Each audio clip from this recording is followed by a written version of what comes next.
Hello everyone, today we talk about an underrated sovereign as well as of a forgotten era.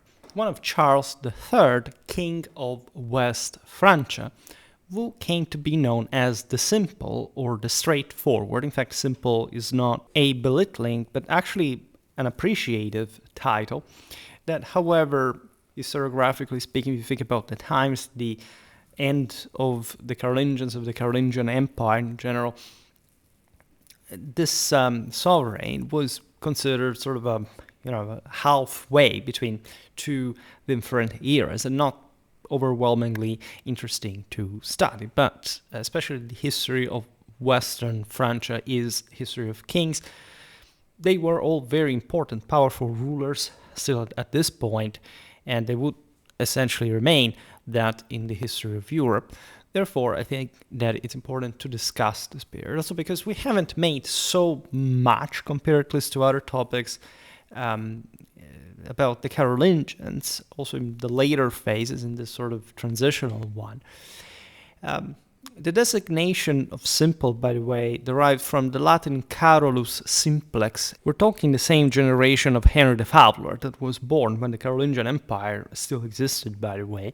So you can deeply intertwine all the videos we've made, either biographies or campaigns, whatever, at this point, in a quite comprehensive fashion. Regions, sort of also different social aspects of the world. Charles entered the world on September the 17th, 879, as the posthumous son of King Louis the Stammer and his second wife Adelaide of Paris, a woman sometimes identified in the sources as Adelaide of Friuli, because she was the daughter of Count Adelard of Paris and Marquise of Friuli, northeastern Italy. Also made a video about medieval Friuli as well as medieval Paris, as a matter of fact. So again, I sponsor it. You don't have sort of stops aside from the ads saying, yeah, this channel is sponsored, but I sponsor myself by, at this point, having made over 2,600 videos that can really be useful for you to connect the world. In any case, I have this practice of fixing at the top of the comment section a list of all the related videos, the ones that somehow connect with this whole. Louis the Stammer had previously contracted a marriage with Ansgard of Burgundy, a union that produced two sons, Louis III and Carloman II, but he had set that alliance aside in 875 without obtaining the necessary papal consent. This divorce had been imposed upon him by his own father, Emperor Charles the Bald, grandfather of Charles III, who in 843 had secured West Francia for himself by the most famous Treaty of Verdun, the fateful partition of Charlemagne's empire among his three grandsons, sons of Louis the Pious, that marked the birth of the separate kingdoms of West and East Francia, even though at the time they didn't even reason as if those had fully been settled, right, because for good. And the beginning, in fact, of the end, in hindsight, of the Carolingian unity, and so the later Carolingian era, if you want. Indeed, when Louis was crowned at Troyes on September the 7th, 878, Pope John VIII pointedly refused to place the queenly crown upon Adelaide's head, precisely because the dissolution of the first marriage lacked ecclesiastical sanction. This practice was obvious from the papal side as much as it was from the Franks at that point to force some divorces for dynastic reasons. In any case, the Carolingians had also lots of concubines. That wasn't the point, however. The official wife, the lawfully wedded wife, was a completely different matter, also because it dictated in part the same rights to inheritance of the empire. So it was an enormous deal. If you're interested, I also made a video about Charles III and Rome. Charles III Emperor, not King of the Western Franks. So connecting a bit with papal policy and what was going on with the Carolingians, even at a distance, in a moment in which the empire was fractured. Now, Louis the Stammerer himself succumbed on April the 10th, 879 at Compiègne, in the northeast of Paris, leaving Adelaide heavy with child. and exposed to immediate challenge as a consequence. His elder sons, eager to secure their own claims, leveled accusations of adultery against their stepmother, so the newly wedded bride, and in an attempt to undermine the legitimacy of the second marriage altogether, as well as basically the rights of any heir to that. A protracted and contentious ecclesiastical trial ensued, yet Adelaide emerged vindicated, and the infant Charles, as a consequence, was acknowledged as a fully legitimate heir, a conclusion corroborated by both the Annalista Saxo and the chronicler Reginald of Prüm. Nevertheless, the kingdom, at that moment, groaned under a triple peril. Viking fleets ravaging the coasts and ascending the rivers with impunity, with their shallow draft longships now able to strike hundreds of kilometers inland. We will talk more and better about Viking warships. I've actually already done it, but to see them at work in actual operations, in this case in northern Francia. Saracen raiders as well, striking from the Mediterranean south, operating from fortified bases such as Fraxinetum in Provence. I also made a video about the general deal of this Islamic base in the Alps, and Magyar's horsemen even that crossing East Francia, the princes of which were willing, in fact, to let this Mordiers pass in exchange for, having their land spared for plunder, and considering that Gaul was much richer, menacingly pressing from the eastern horizons. The Magyars, as you know, we'll also make more videos about them, were driven westward from the Pontic steppes by the Pecheneggs and had just begun their devastating annual raids into the Frankish lands, broadly speaking, all the three major post-Carolingian kingdoms. As early as 862, right, they mostly targeted East Francia. As you know, they would continue until Otto I crushed them at Lechfeld in 955. But again, they arrived up to northeastern France, northern Spain, southern Italy. The interesting dynamic of the second invaders, as we have explained in countless videos, is not much the fact that they sort of emerge from somewhere, that the Vikings or the Magyars or the Saracens as some power were, surely at some point were also coordinated, but they sort of emerge all together because of some external reason. No, the actual reason was that the Carolingian Empire was shrinking, that its establishment was not willing to sort of organize larger expeditions like in the past. The system had overexpanded. Now there was some local seigneury building that, as you know, temporarily undermined for generations the election also properly of an emperor, or at least the recognition of one that could be above some regional or even provincial dimension. That's why we talked also just recently about the Renovatio Imperii, the Ottonians. Now, in such turbulent circumstances, the assembled magnates judged that a mere child, like Charles was at that point, could not possibly shoulder the burdens of command, right? And this concept, as you know, through the Sacrum Romanum Imperium, was incredibly alive among the Franks for broader sort of cultural, religious reasons. The entire deal of Frankish culture was war, all right? The Franks virtually had no other horizon whatsoever but swords, horses, land, right? And this was the magic triad of it all, which you could actually also, interestingly as it was, make it correspond to the Trinity, the tripartite order of society anymore.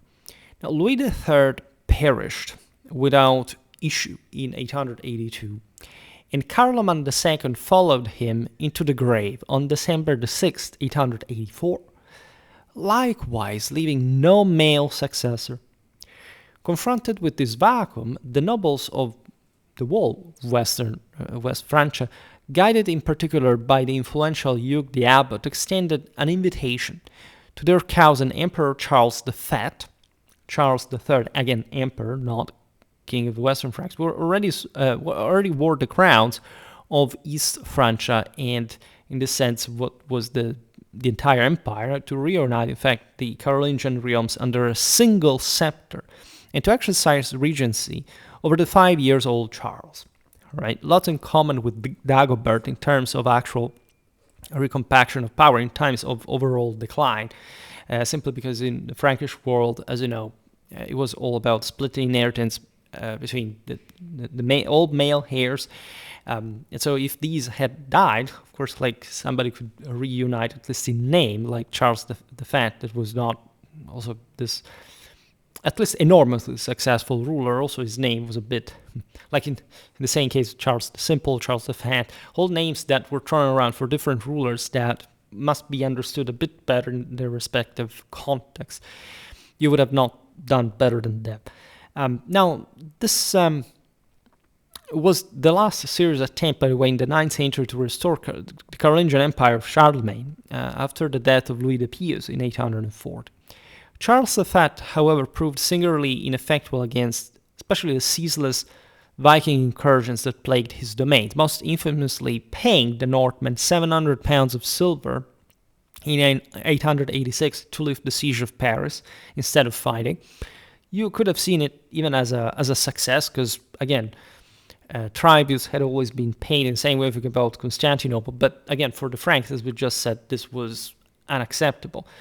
True, not just king, but emperor had to crush all the enemies, especially the ones of the faith, in combat, in battle. And after 3 years of mounting discontent, Charles was thus formally deposed in November 887 at the Diet of Tribur. He lingered only until January 888 before death claimed him. Lots of things were actually happening, especially in the east of the Frankish world. We will see this better also with other videos about Arnulf of Carinthia. There are very, very fascinating characters. With the imperial line thus severed, however, because he was the last. Some people say this is the last of the Carolingian. No, right? The entire line of West Francia, from up to, in fact, the Capetians, the Robertians, the Counts of Paris, did actually go on as rulers in West Francia. Charles III was, if anything, the last emperor, the last Carolingian emperor. With this situation on, the aristocracy of West Francia turned away from the child Charles and elected Aldo Count of Paris, the sign of the Robertian dynasty, and in fact the forefather, actually the Capetians. He was elected, properly recognized in arms, right, by the Assembly of Western Frankish aristocrats as new king of West Francia, were in February 888 at Compiègne. You understand how important, of course, the Counts of Paris already were. I mean, the significance of the city that was not quite the capital, but de facto was already the most important city of Gaul. Otto's coronation was performed by Walter, Archbishop of Sens, and his reputation rested squarely upon his heroic defense of Paris during the great siege mounted by Rollo's Northmen between 885 and 886. Charles III will have a lot, as you know, to do with Rollo.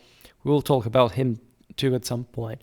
This was a year-long ordeal, which also documents the actual polyurcetic capacity of the Vikings when they really concentrated the larger force. At this point, we are in the mid Viking era, where really organization was considerably stepping up, especially at this point in targeting Gaul, compared to the earlier scattered raids of the, say, late 8th century, and in which Aldo, still only count at this point, swamped the Seine at night to seek aid and inspired the epic Latin poem Bella Parisiece Urbis by Abbo Cernus. A minority faction within the realm continued, however, to champion the claims of another imperial claimant, at least, Guy III of Spoleto. I made a video about the Duchy of Spoleto in central Italy on the Adriatic coast, very close to Rome from the other side of the Apennines. And we'll talk about these Italic rulers because they actually had a very important weight in this all. However, Otto's military prestige carried the day, and in general, this was exactly the moment in which the empire was fragmented in chunks that wouldn't, it's not like they wouldn't communicate like in this case, and they actually maintained a sense of the sort of unity of the Carolingian world, at least probably what would become the Holy Roman Empire, but weren't able to simply mount up expeditions or whatever. The West Franks had bailed out from Italy that since the times of Charles the Bold himself, in properly also by will of the Eastern Franks, in exchange for the recognition of his crown, just get the title and do not rule over there. All right. Now, the young Charles, now orphaned of immediate protection, was placed under the guardianship of Ranulf II, Duke of Aquitaine, a figure who had himself been elected to the ducal dignity at Bourges following Charles V's fall, and who briefly appropriated the royal style before reaching an accommodation with Otto. In other words, this was, a secondary ruler in Gaul, very powerful actually, because the Duchy of Aquitaine, as we have seen also in multiple videos, was a considerably, probably regional power. It harbored also its own sort of cultural identity, was, however, close enough in the north with the Loire frontier to properly Neustrian affairs, and it's not like the Aquitanians in particular care that there would be a gradual distancing from the north further, especially since the Capetian era in the later 10th century. But it's obvious that if this is the secondary power and there is a young ruler that is technically the legitimate heir to the Western Frankish kingdom, and there is somebody else in charge, however, in the heartland of the same, like Aldo, well, the Duke of Aquitaine, as such, will protect the young Charles. Certain chroniclers, among them Rocher of Reims, assert that Archbishop Fulk the Venerable of Reims assumed primary responsibility for the boy's upbringing from his earliest years, while a chronicle composed in the 13th century maintains that Charles, like his half-brothers before him, was entrusted to the care of Hugh the Abbot. Reims, I made a video about the city just recently, was indeed already rising a bit like the spiritually sanctioning center of Gaul.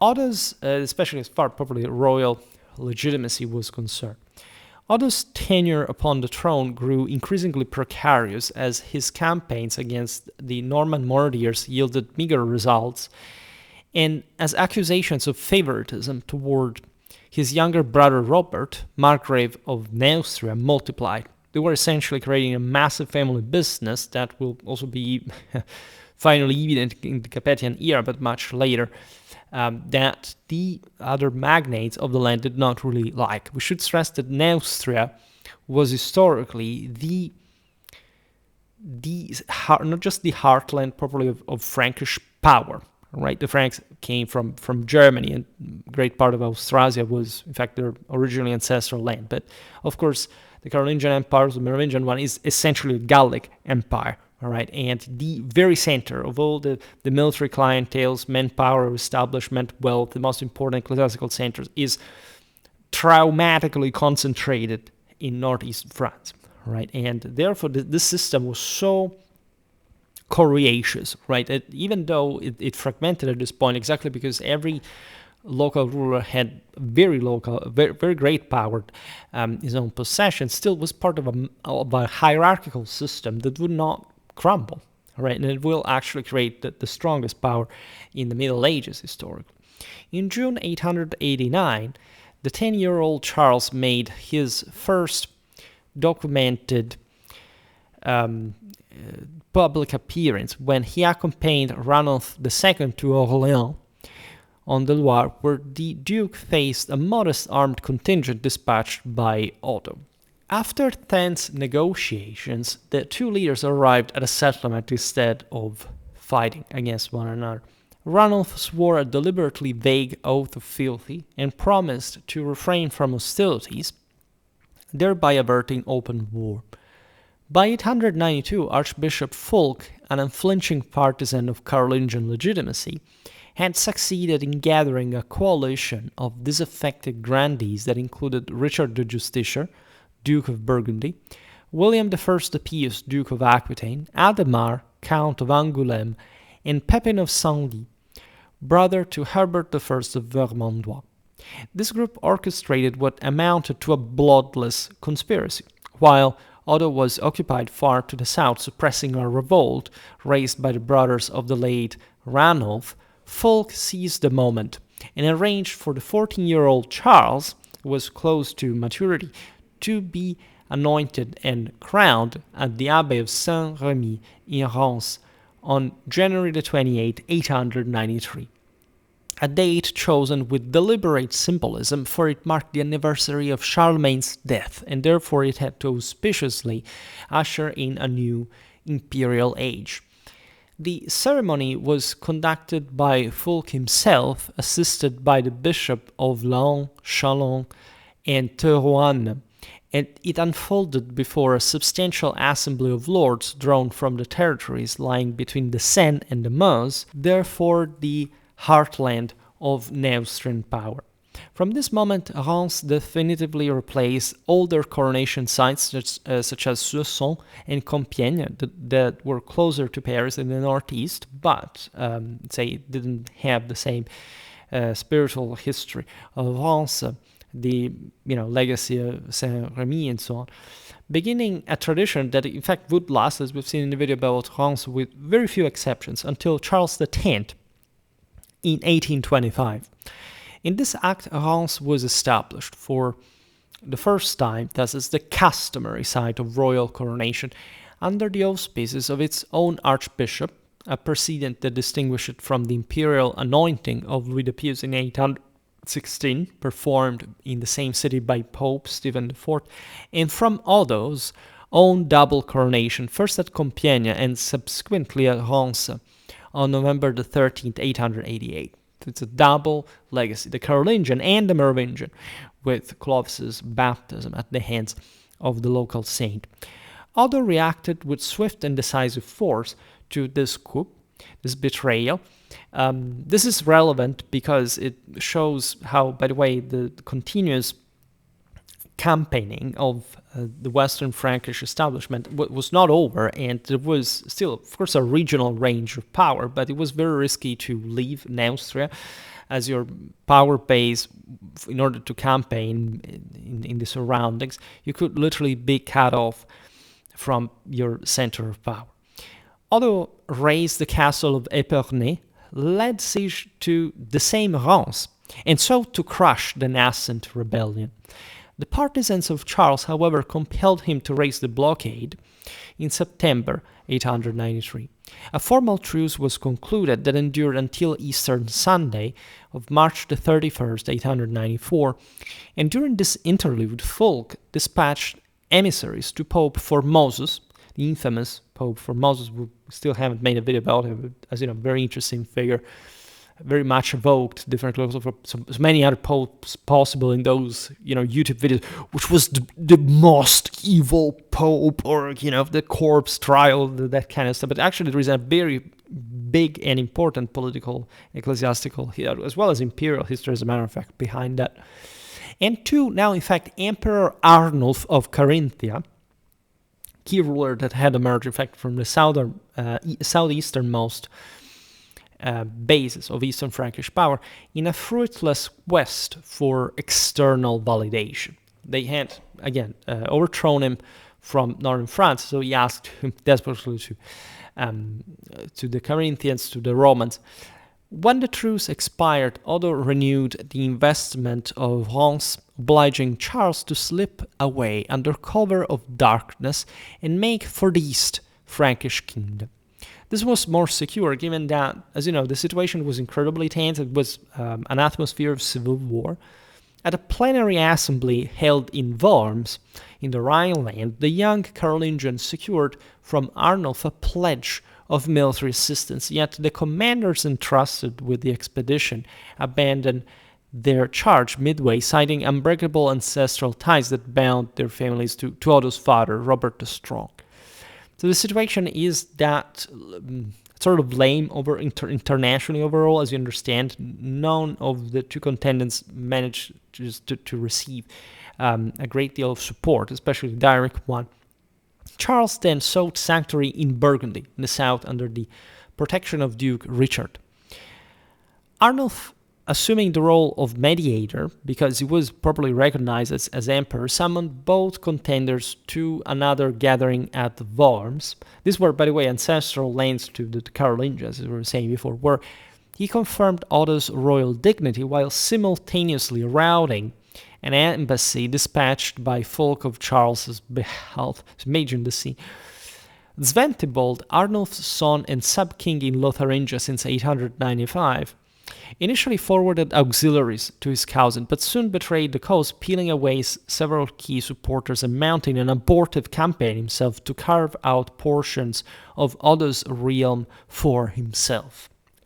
The magnates of the kingdom, the West Frankish one, weary of a war that yielded neither decisive victory nor territorial gain, insisted upon a negotiated settlement at that point. Too much had been lost already, and much worse could actually happen.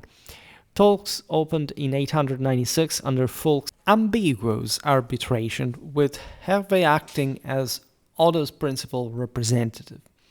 By 898, the stalemate had been resolved. Charles submitted as a penitent rebel, acknowledged Otto's sovereignty, and in return received a partition of the kingdom together with a binding promise that he would inherit the crown upon Otto's demise. This was actually very humiliating, especially for a Carolingian. However, it also secured some, foothold on the further, imperial rights of succession.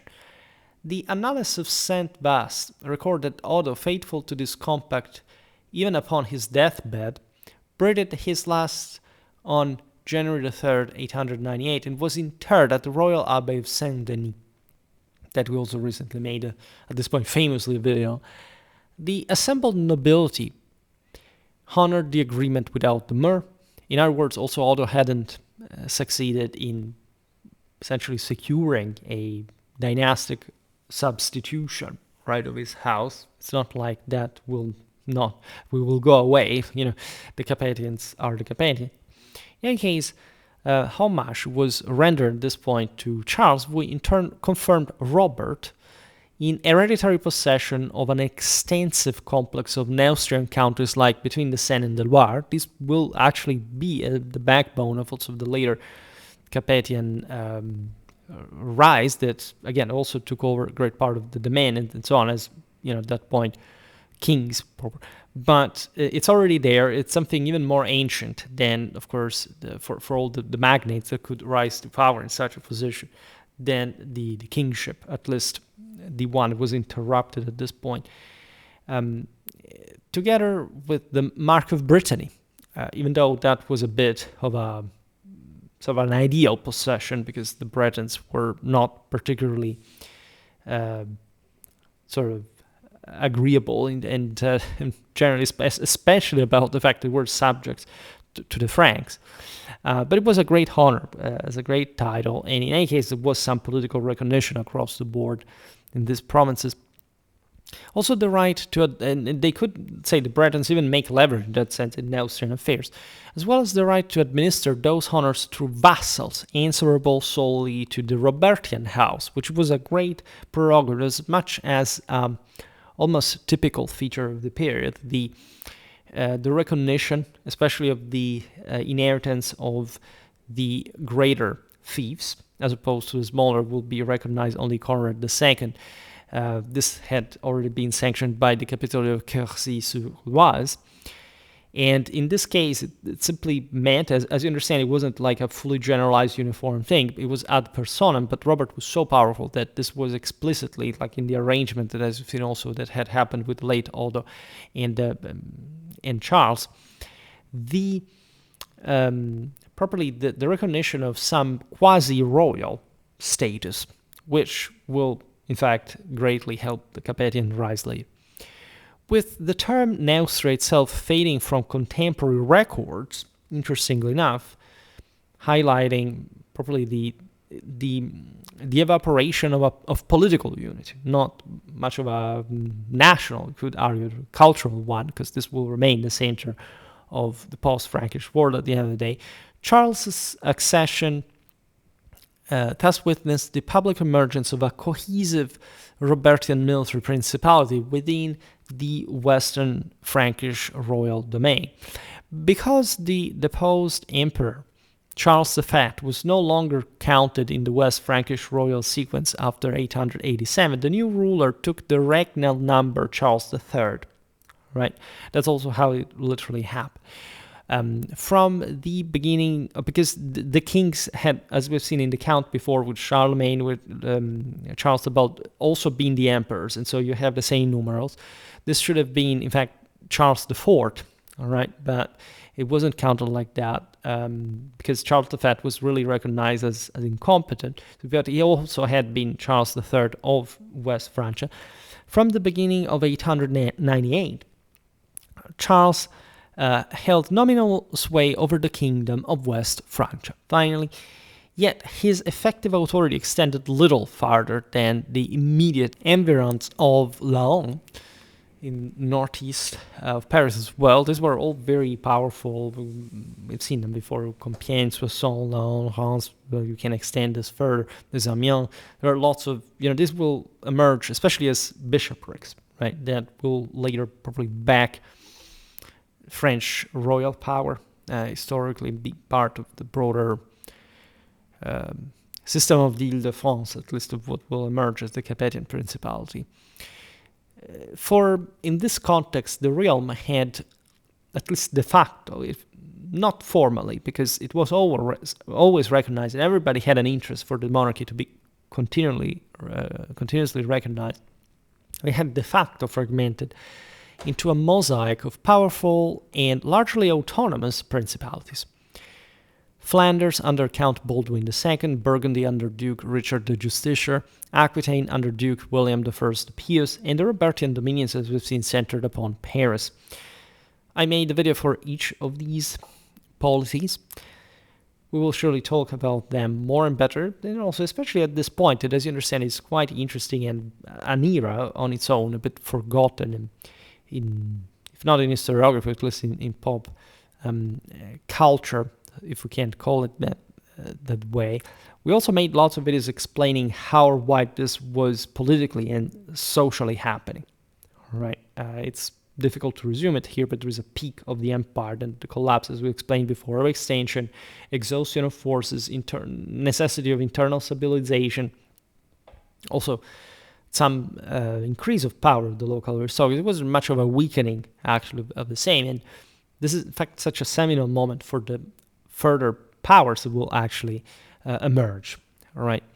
Except from a political point of view, this monarchy is paralyzed. In fact, at this point, actually, even though this was the most powerful cluster of principalities in the West, the Western Frankish kingdom was also the weakest. I mean, all the other Eastern Frankish, like the Italic, Burgundian rulers, were, in a sense, much more attemptively successful at restoring some kind of order, sometimes, again, very regionally or even provincially owned. The situation was really at its lowest for the empire. This was a disaster moment in general, but at the same time, right, don't confuse in this sense temporal political paralysis with sort of lack of power. It's a very common misunderstanding. There is some basis, at least, that can't be simply erased, also in a broader civilizational sense. Think about the enormous wealth that the Carolingians had gathered in Neustria historically through the enormous conquest campaigns and more. Late in that same year, where, as we said, in 898, Charles achieved a modest but symbolically significant success when, commanding only a small body of troops, he intercepted and routed a band of Northmen returning laden with plunder through the district of Vimo. Right, this meant a lot because it was a feat in arms and also crushing this loot. It's a very typical strategic situation. It's a bit of a myth that West Francia was sort of passive or ineffective against the Vikings. As a matter of fact, they, as we will see now also from the reign of Charles the Simple, there was some substantial affirmation of the property of Western Frankish power over these marauders. Actually, the Great Eaton Army in Britain had already sort of been the consequence of the previous defeats of the Norse in Gaul. Charles' overriding ambition, however, remained fixed upon Lotharingia. In fact, that was more important than this second invaders, say, compare second, I never explained it, but from the migration era in comparison, especially from a Western standpoint. This shows you also how we overrate, for example, the Vikings in general. What was mostly important for the Franks was obviously the attempts at this point, still almost possibly productive, of trying to reunite the empire and this massive chunks of continental European power that had been at some point drawn literally at the table, like Lotharingia, that wasn't practically anything in any sort of broader cohesive sense. It had also, but some parts were Germanic, some parts were Romance, and so on. But it still was also very prestigious because it had initially worked as a divide between West and East. Francia had been initially connected with Italy, that also held the imperial title in the empire. And so there was something symbolic about, especially now in between the Transalpine clash between East and West Francia that will go on for a while. We made recent videos also about Otto II's campaigns against the siege of Paris itself. It's something happening later, but still, right, very, also not that far away in time. And at this point, it was believed still that through some political mechanism, at least you could be recognized as overall emperor of the world. Lotharingia was not really the ancient cradle of the Carolingian dynasty, but again, it hosted Aachen, the city of stone built north of the Alps that had to mirror Rome in the south. Besides, Lotharingia was the ancient cradle of the Carolingian dynasty, per se. Most of their possession was actually in the east further around Cologne, but the Pepinids had first risen to prominence at sites such as Hersel, famously enough, Jupille. So the fact that this was a frontier area was paradoxically very important in an ideological, symbolical sense. Following the Treaty of Verdun in 843, this region had formed, as you know, the unstable core of Lothar I's Middle Francia before becoming the perpetual bone of contention between East and West. Arnulf of Carinthia had forestalled West Frankish designs by installing his unpopular bastard son, as we've seen before, Sventibold, as sub-king in 895. Right. In 898, Count Reginar of Hainaut issued a direct summon to Charles. Responding with alacrity, the young monarch crossed the frontier, occupied Aachen, so Charlemagne's palace, seizing also the imperial one at Nijmegen that had been Charlemagne's own residence at a point, before withdrawing at the urgent entreaty of the East Frankish episcopate, who brokered a restoration of peace with Zwentibold. This act shows you how sort of militarily active and politically enterprising Charles really was. Like, resources were very scarce, and as you see here, the sovereign is obviously dependent on the Neustrian establishment. But as a whole, there is a great ambition and sense of Carolingian grandeur. On April 16th, Charles celebrated his formal nuptials at Laon, a city that he particularly favored, with Frederuna, daughter of the Lotharingian Count Dietrich Theodorich von Ringelheim and his wife Ringildis of Frisia.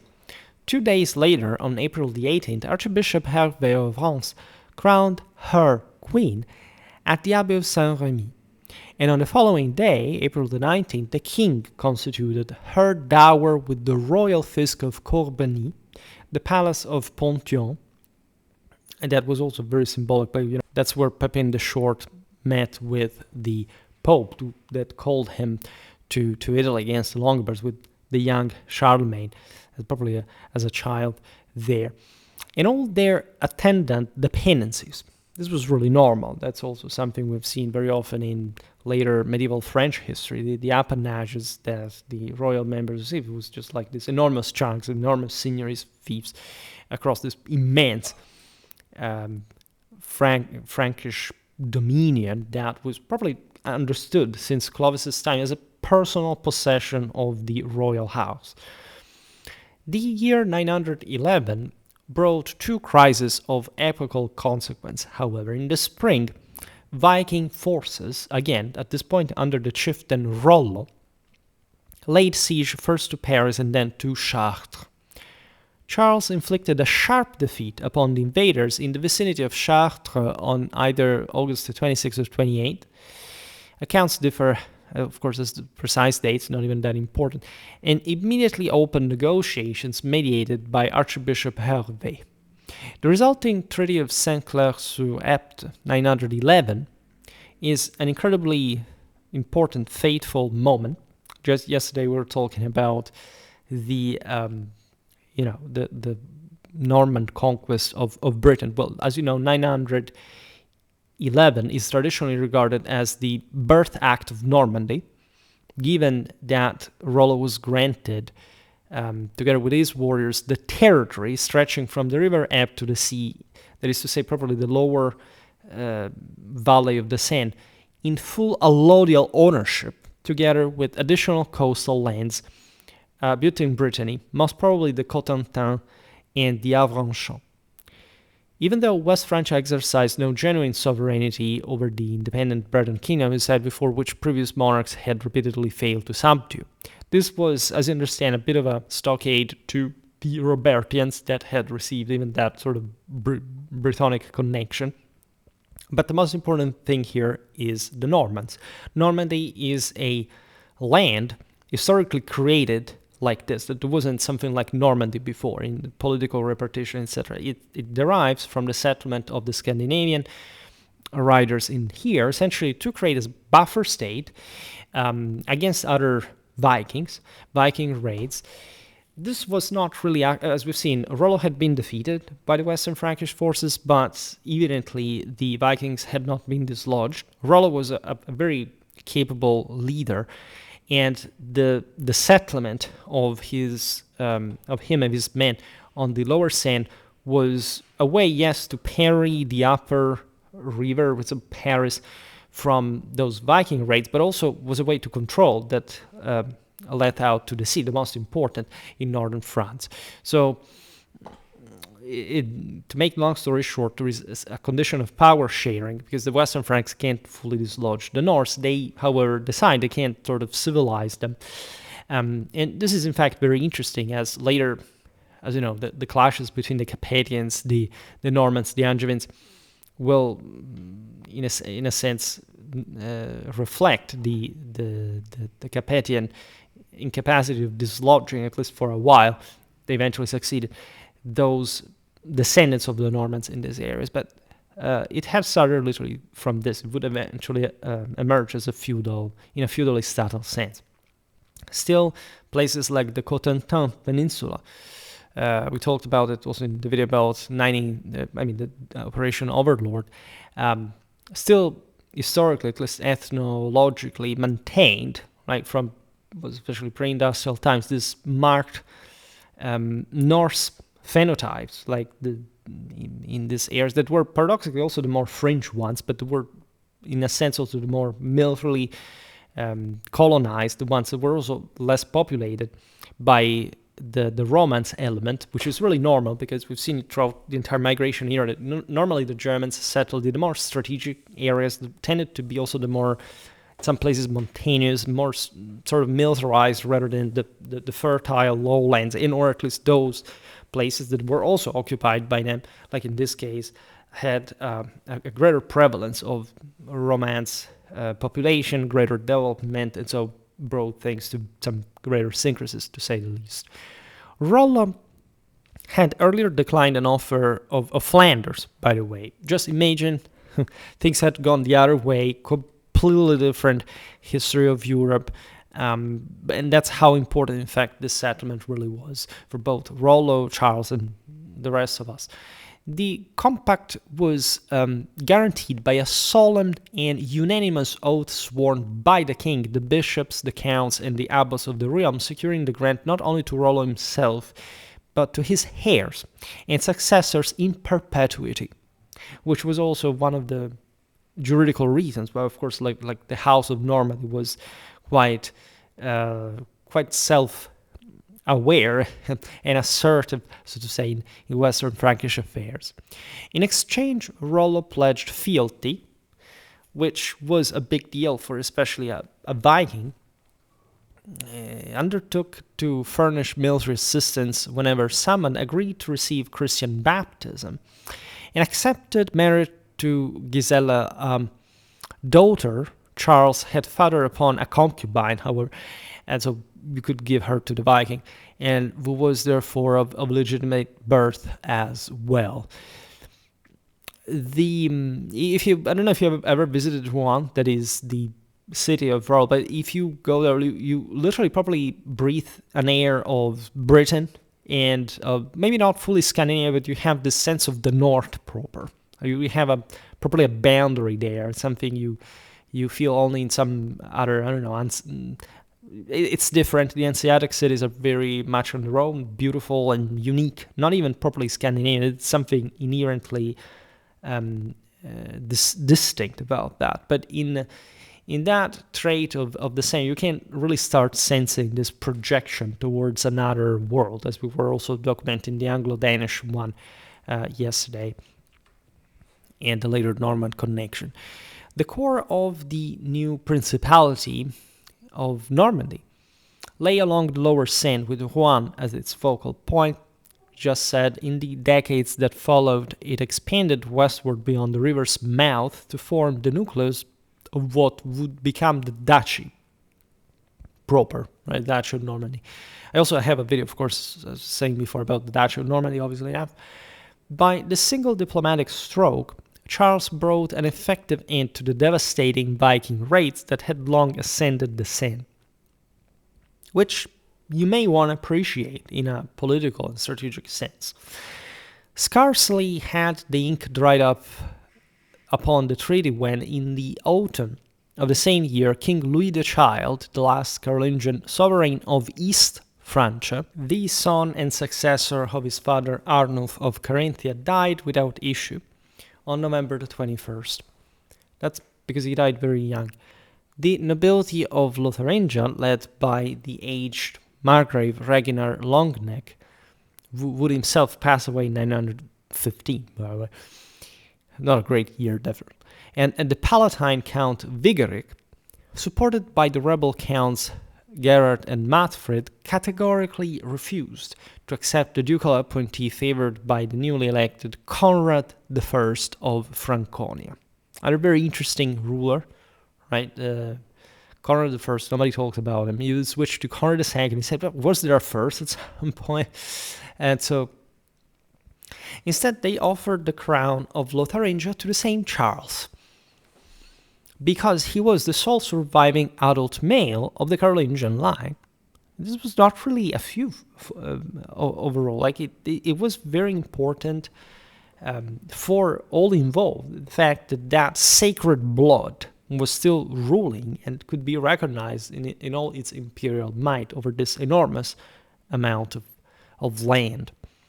Charles accepted the election with undisguised delight and was formally crowned King of Lotharingia in the first days of November.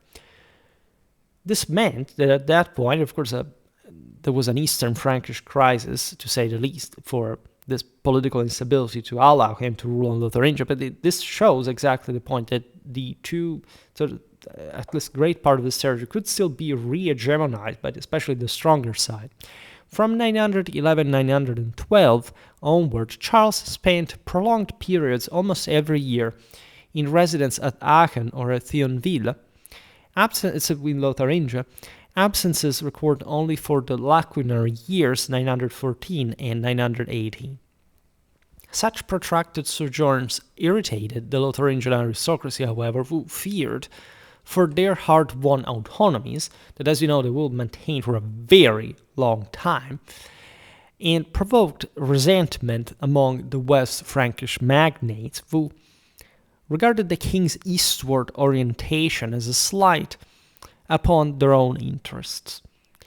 Charles nonetheless revived and emphasized the ancient title Rex Francorum, so of the Franks as a whole, in his diplomas, thereby reinforcing properly the identification of West Francia with the historic heartland of the Frankish monarchy and people, if you want, and with the symbolically resonant sites at Reims and Paris.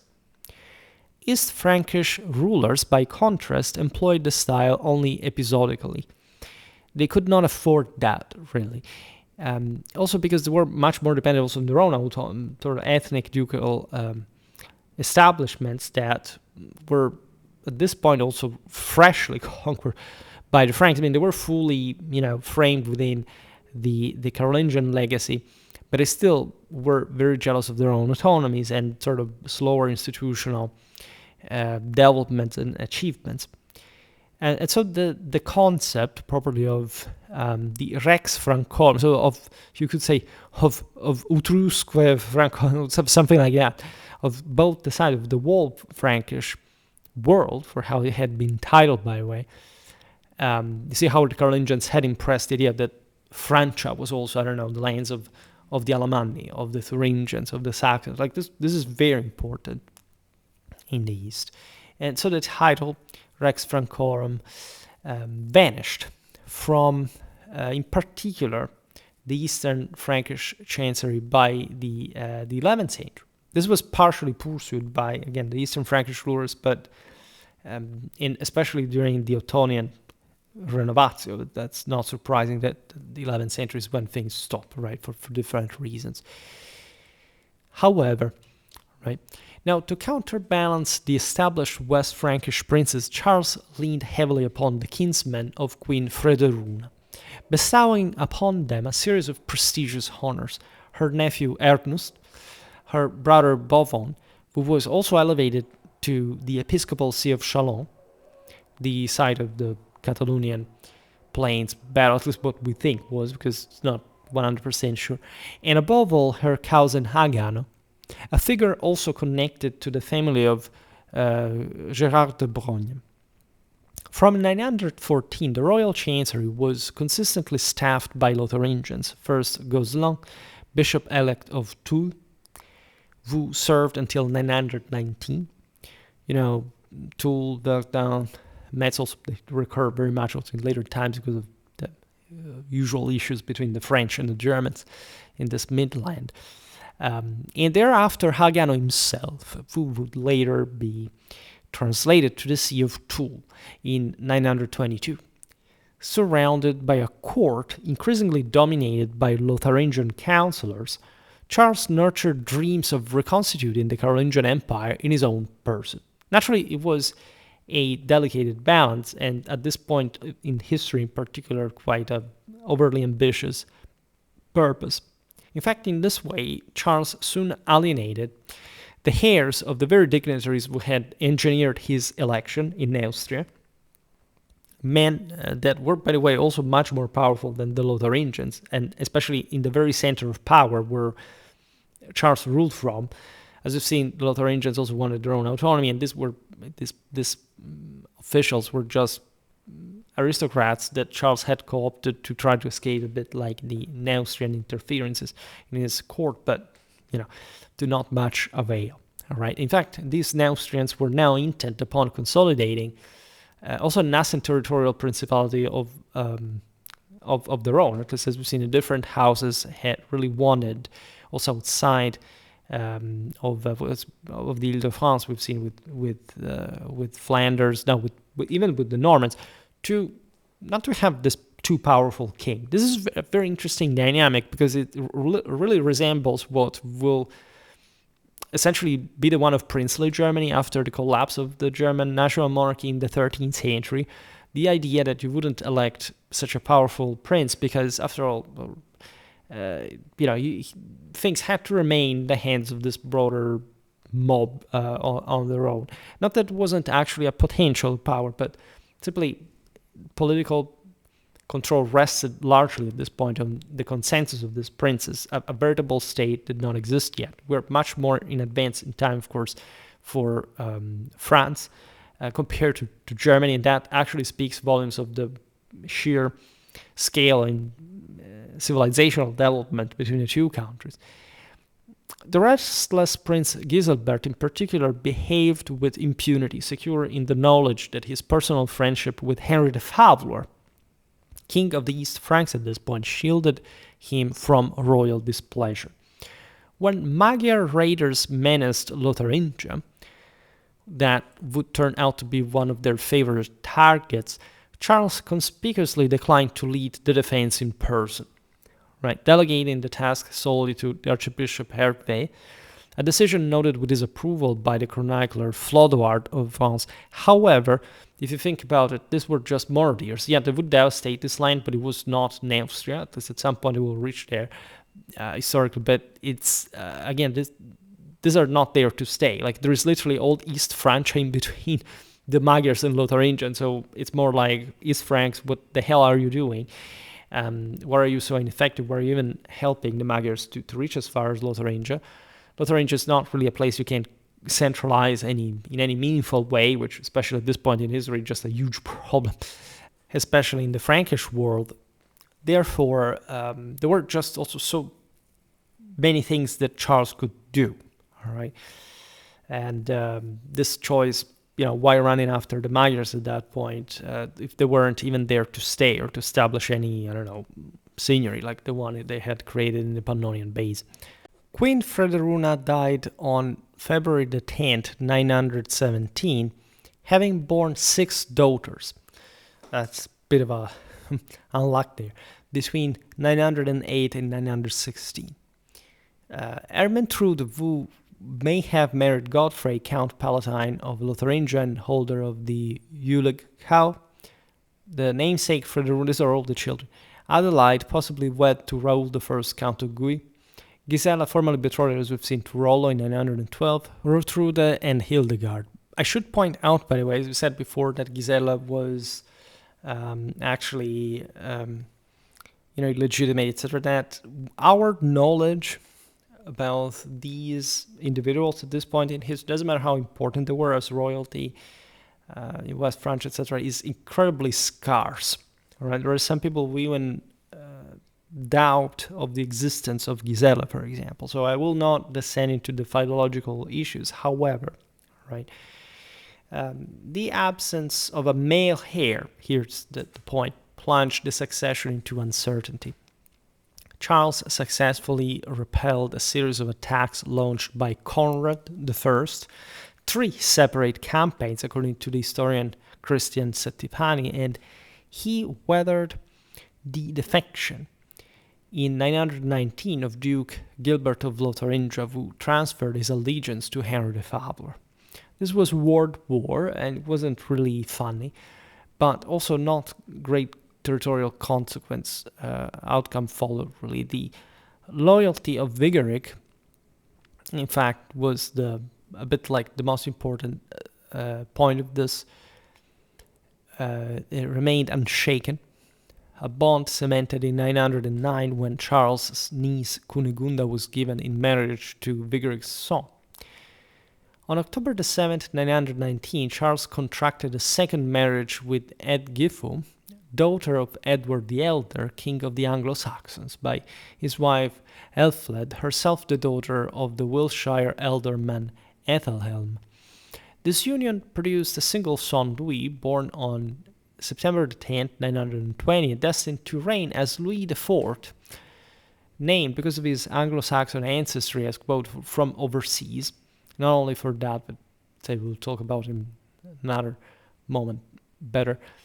Charles' unabashed favoritism toward the low-born Haganah now assumed catastrophic proportions. Monasteries that had long served as benefices for other aristocrats were diverted to Haganah's disposal, and when the king attempted to wrest the wealthy abbey of Chelles from his own aunt Rothilde, daughter of Charles the Bald and mother-in-law to Hugh the Great, the indignation of the nobility reached fever pitch. This was unheard of. It was probably an attack to the establishment in an unprecedented way, also to the former, probably to this again, appanages that belong probably to the Carolingian imperial legacy, plus for an illegitimate son. This shows you, by the way, how confident, in a sense, Charles was of his personal power in these circumstances. In 920, a great assembly convened at Soissons, demanded Haganah's removal, and when Charles refused, armed magnates seized the king himself and held him briefly until Archbishop Hervé negotiated his release. This was probably the military power of the Neustrian aristocracy showing their muscles. The crisis erupted anew in 922 under the leadership of Robert, Duke of the Franks, that, as we've seen, had a central role in Neustria and Paris. Raids ravaged the regions of Reims, Laon, and Soissons. It's obvious that here the internal bond, like power, had been broken, all right, and there was no respect, no recognition. Charles' field army was scattered before the walls of Laon, compelling him to seek refuge once more in Lotharingia, so de facto abroad. An improvised gathering of the rebels formally deposed Charles on either June the 29th or 30th and acclaimed Robert as king. Ignoring the moribund Archbishop Hervé, who expired on July the 2nd, the insurgents arranged Robert's coronation at Reims by Walter, Archbishop of Sens. So Charles lost his sort of spiritual guide and one of the most important political allies in the scene. Robert immediately carried the war into Lotharingia in order to destroy Charles, while his son Hugh the Great marched to relieve Duke Gilbert's fortress of Schwerpunkt, that we've seen also in actually the siege of Schwerpunkt in one of the videos that I made about Western Frankish warfare. So if you're interested in the operation in detail, I've already covered that, so you can find it in the Western Frankish Kingdom playlist. Schwerpunkt had been besieged by Charles. Early in 923, Robert concluded a pact with Henry the Fabler along the banks of the river Reur, securing a truce with a portion of the Lotharingian nobility that was to endure until October against Charles. Vaux, undeterred, raised fresh levies, crossed the Meuse, advanced first to Attigny, and then pressed on towards Soissons, where Robert had established his headquarters. It's really fascinating to see how much action existed in a time, again, that was presumably, okay, just all the Carolingian Empire has settled. It's just like, one guy from one side, one from the other. No, in between these areas, there was an enormous continuity of political, strategic, and ideological projection that, of course, corresponded to the times of crisis and power contraction, but it was still importantly active. Also, there isn't even quite a distinct boundary across this. Again, Lotharingia is this almost ghost country that somehow remains as a testament most of the decentralization of the bigger powers around most of the Middle Ages. The two armies, by the way, of Charles and Robert clashed on June the 15th at Soissons in a protracted engagement that began late in the day. In the opening phase, Robert himself was slain. Some accounts attribute the fatal blow to a certain Count Fulbert. Others insist that Charles himself struck the decisive stroke, throwing the Robertian ranks into disarray and forcing many to fight from the ground. Hugh the Great rallied his men by brandishing his father's corpse, but the tide turned decisively only when, with the unexpected arrival of reinforcements drawn from the counties between the Seine and Flanders under the command of Herbert II of Vermandois. The Lotharingians withdrew in good order, so they weren't annihilated. The Robertians acclaimed Duke Rudolph of Burgundy, that was Robert's son-in-law, as their new champion upon the field itself. So this is very interesting because they're very bloody battles, but also inconclusive ones. Chroniclers such as Richer and Fulquin declared Charles the victor, yet the strategic reality was otherwise. Right, this was an attempt to essentially return to West Francia. He surely knocked out one of his greatest opponents, but he was obliged to abandon the field and to go back to the Lotharingian back borders. Desperate, in fact, Charles summoned Norman contingents at this point, both from Rollo's Saint-Domain and from the Loire Valley under Ragnall. It was not the first time, by the way, that Carolingians would throw, at least within this broader Carolingian picture, would throw Vikings at one another. All right, that has started already with the children of Louis the Pious. So it was running in the family, really. The combined Viking forces that were naturally very eager to plunder with royal legitimacy, or almost, advanced as far as the river Oise, so pretty far east. But Rudolf intercepted them with a host of West Frankish lords and barred their path. Charles fled a second time into Lotharingia as a consequence. It had become a habit. Seizing the opportunity presented by his absence, the magnates of West Francia gathered at Soissons and elected Rudolf king. He was crowned in the church of Saint Médard on Sunday the 13th of July 923, once again by Archbishop Walter of Sens. Herbert II of Vermandois, descendant of Charlemagne through his mother and Robert's son-in-law, now executed a cunning stratagem. Naturally, great part of this establishment does descend from Charlemagne one way or another, like legitimate daughters, other blood ties. As you know, this is typically Frankish, typically dynastic, typically private, typically inbred, had it been for the fact that, it was so from an enormous pool of people. So in terms of this saved them, also because they were also particularly fertile, so it seems. Professing to have grown disenchanted with the Robertian cause, Herbert II invited Charles, accompanied by only a modest escort, to a conference ostensibly intended to restore the Carolingian to his throne. Right, so this guy was probably the pillar at the moment of the Robertian party. Right, on July the 17th, in the environ of Chateau Thierry, Herbert sprang his trap and took the king prisoner.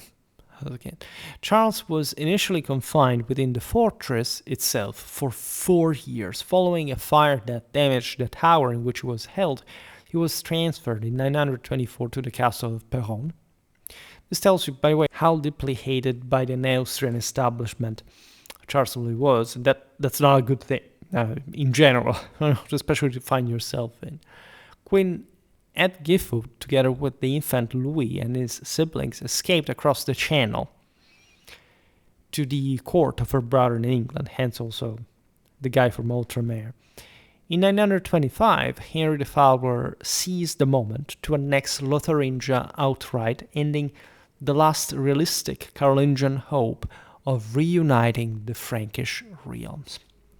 As her wife escapes from this political witch hunt, you are imprisoned. And on top of that, the Saxon leader, descending literally from Widukind himself, and from a Frankish obscure county, in that sense didn't really matter that more than much, effectively seizes Lotharingia for good, because from there on, Lotharingia-Lorraine will be part of the Holy Roman Empire, right?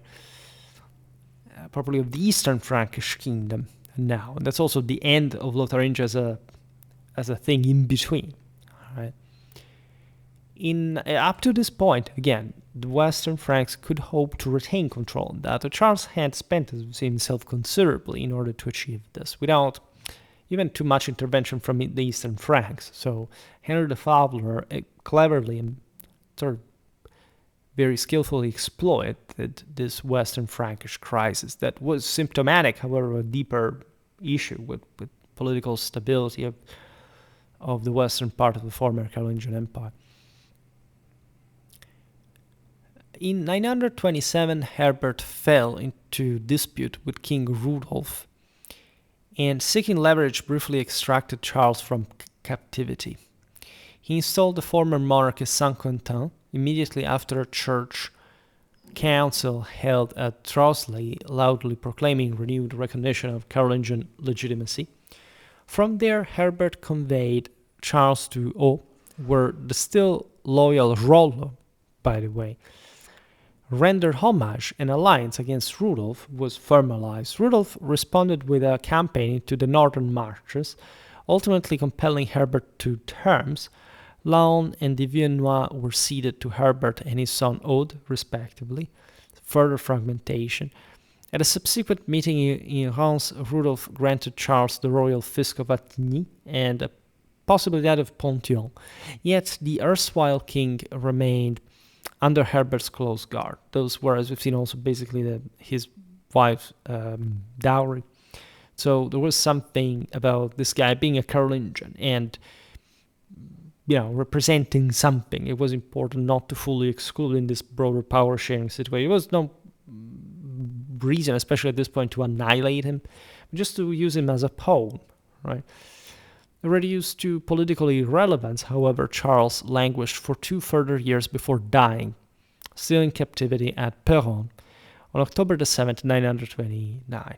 This is a very dark, meager, bitter, and sorrow end for a Carolingian. Just think about the sense of grandeur that this man had, how they had been rising. That's something we don't often understand. Do you realize what it means to have Charles the Bald properly as a grandfather? Do you realize, right, that your great-great-grandfather was Charlemagne himself? Your great-grandfather was Louis de Pius.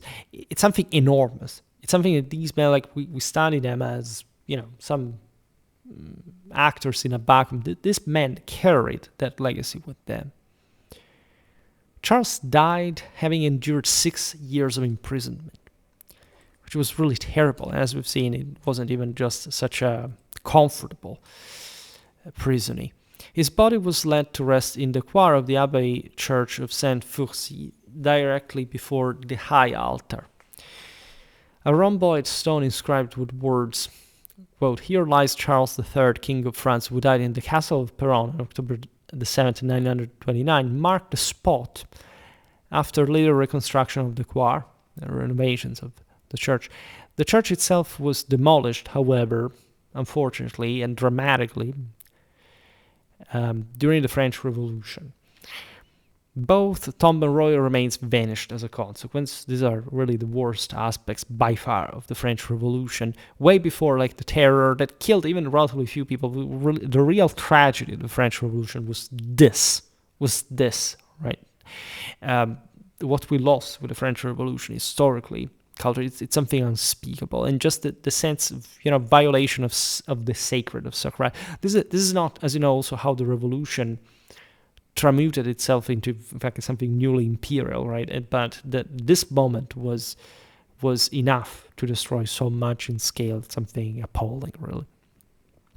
I will go as far as saying this. I never did, but whenever, for example, I'm searching for pictures and Wikimedia comments of this stuff, I obviously use a lot of French wiki. And I realized that differently, say, from the German or the Italian wiki pages, when you click on the cities, right, like, I don't know, here, Reims, where I had to make the videos, in the French Wikipedia, normally the other city, for the other cities of Europe, normally, again, on the sides of, on the probably the relative national Wikipedias, they have usually beautiful imagery of the cathedrals as the first image of the city. In Wiki France, you have only the first picture, the one of the municipio, of the Hôtel de Ville, of properly the center of civil power. And sometimes you have, even to dig deeper, maybe in the page you don't even find the church of the city. It's the most characteristic thing in absolute terms. And it's really an appalling legacy of this sort of desecration of tradition, or at least of our traditional past, that instead deserves, also through the history, in fact, of these rulers, to be revived as much as possible, exactly because of the French Revolution. The French Revolution you can't cancel, and that you should also reflect largely on, for not just for it wasn't univocally disgusting like this in this case. There is especially a reason why it happened that should make you reflect also in a traditional fashion. Whatever succeeds is traditional at the end of the day, even if it is under another vest. But to that degree, which it does only. But it's exactly for this it should be enhanced. Exactly for this we should remember figures like Charles the Simple, Charles the Straightforward, Charles the primigenial, in the sense that the new, as we've seen, his reign has started with the old man, like this would become a new Charlemagne, and look at how it ended. Really, it's terrible. But something else was going on, especially in Saxony, right, in the eastern Frankish lands, that you have an entire Teutonic history playlist to what it's sort of weird. And I'm very pleased to see, for example, my last video about Philip I of France got so many views. Right, you like apparently the history of the French kings, and I absolutely agree. We have, if anything, the same taste is in this regard. I'm very happy we're starting to do this more thoroughly, to cover it as it deserves. But I don't understand why you don't watch instead the German stuff, which is kind of strange, because at least there was a time online in which everybody was obsessed with the Germans and Germany, whatever. If it is the Nazis, perhaps, right? Still. But, what's the point of loving medieval Europe and looking at a video about the Ottonians and say, meh, right? Or having some kind of, strange attitude towards it that I'm not going to digress on now. These are things we can discuss further. Now, at the death of Charles, southern lords, particularly in the Languedoc, Roussillon, Poitou, so we're in the south, they continued for a time to date their charters by the regnal years of Charles, even after his death, because they refused to acknowledge Rudolph's authority until the Carolingians' passing was incontrovertible. We've seen in a video about Occitania in the 10th century, later generations, how up to Hugh Capet, these southern principalities kept properly writing their annals, numbering the years with the regal, the royal ones, right, of the monarch's reign. After that, because Hugh Capet was meant to have usurped the throne, etc., they stopped entirely to date their chronicles as if they were not part of a monarchy anymore, right? So this mark of the also obsequium towards Charles by the Occitanians is quite fascinating, and in a sense still sort of tactical, because it's not that they were perfectly fine not being reached by Charles' armies during his reign, and they were already largely unwilling to surrender their autonomy, but still there was a sense that he was the Carolingian, the true legitimate ruler, and it was something in that sense supernatural about that, even after death, the continuation of his reign. Only from 929 onward did Rudolph's rule achieve near universal recognition, though isolated documents persisted in anticipating the future accession of Louis IV. Charles' illegitimate progeny included Arnulf, Drogo, Roricon, who served as Bishop of Laon from 949 until his death on December the 20th, 976, and was buried in the Abbey of Saint-Vincent-Alone, and Alpiste, who married Count Erlebold of the Lomegau and perished in 921. King Rudolf succumbed to illness on January the 15th, 936. this is 3 years after the Battle of Reado, by the way, that I made a video on. Consider the times and the places, what was going on in Europe. It's incredibly fascinating. That's why I make these videos in particular. Rudolf was interred in the Abbey of Saint Colombe at Sens, leaving no sons. As we've seen, this was historically like the ecclesiastical seat that had favored the anti-Charles faction, so to say. The assembled nobility at that point, with Hugh the Great exercising decisive influence, summoned the exiled Louis from England. He was crowned Louis IV at Laon in the summer of 936, thus restoring the Carolingian line after Charles, his father. The epithet simplex, as we were saying at the beginning, is attributed to Charles, is first attested only in the late 10th century by Richer Rance, originally conveying in the sense, in fact, of straightforwardness, honesty, guilelessness, all these positive attributes, as a matter of fact. And in fact, only subsequently, amid the intensifying propaganda of the rising territorial princes, especially the Robertians and later Capetians, it was a sort of damnatio memoriae. It's a bit what the Carolingians had done with the Merovingians, to a degree at least, who sought to legitimize their own ascendancy by disparaging the fallen Carolingians. Did the term become corrupted to imply simple-mindedness or folly, right? We talked about the megalopsyche in the video about Indo-European order as consciousness. So you can actually argue that, as far as that was concerned, Charles had failed being that megalopsychic and actually managing to encompass the entire Europe under his control, like Charlemagne, his forefather. All right. Then, of course, also most of what we grasp in this sense, it may be distorted by even later historiography. Like, how was Charles actually received at the time? It's sort of more complex, just like it's not really true that it was the Carolingians that simply made up the notion of the roi fainéant, right? In any case, chroniclers of the 11th century through the 13th amplified the caricature, branding, in fact, Charles with epithets such as stultus, foolish, hebes, dull-witted, follus, mad, incipient, senseless, minor, and the lesser, and parvus, small, which is just a gratuitous distortion rooted less in historical reality than in the partisan exigencies of a new feudal order that had sprung up by the Capetian era.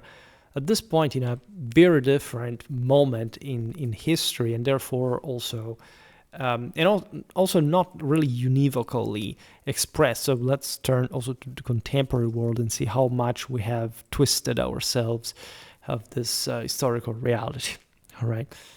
So it's definitely important, again, to look at this history, these rulers, because you often lack properly the bridges this era. For example, I say it for myself as well. You're told of the Carolingian era, then you pass to the Ottonians, right? But in between, there is actually a lot, right?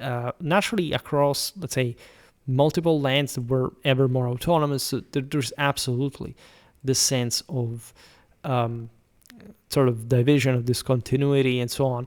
However, it wasn't really how they really saw it at the time. And I think that Charles the Simple's political game is quite evocative, quite actually sort of eloquent about the actual continuity and recognition of that Carolingian legacy in a sense of proper and sacred blood that was recognized also by his rivals, that in fact, as it had happened just with the Carolingians and the Merovingians, right, were using and in other contexts, by the way, think about the Seljuks with the Abbasids or something like that, that the older sacred ruler and blood, think about the Macedonian usurpers,